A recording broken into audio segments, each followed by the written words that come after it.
Pune builder पुत्र Porsche car अपघात प्रकरणी मोठी अपडेट आहे। अल्पवयीन आरोपीची चौकशी करायला पुणे पोलिसांना परवानगी देण्यात आली आहे। बाल हक्क न्याय मंडळाकडून ही परवानगी देण्यात आली आहे। उद्या 2 तास चौकशी करण्याची ही परवानगी आहे।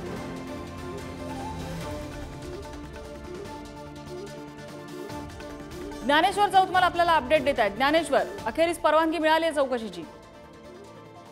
आज सकाळी यासाठीचा अर्ज बाल न्याय मंडळाकडे गुन्हे शाखेने केलेला होता। या सगळ्या रक्ताचा जो फेरफार प्रकरणाचा सगळा विषय आहे, या विषयामध्ये बाल हक्क न्याय मंडळाकडून अल्पवयीन आरोपीची चौकशी करण्यासाठी पुणे पोलिसांना परवानगी मिळालेली आहे।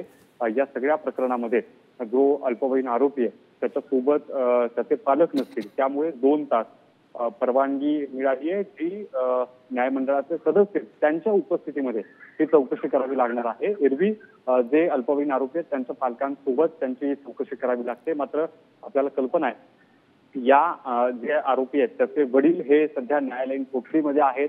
आई सध्या कोणाच्याही संपर्कात नाही।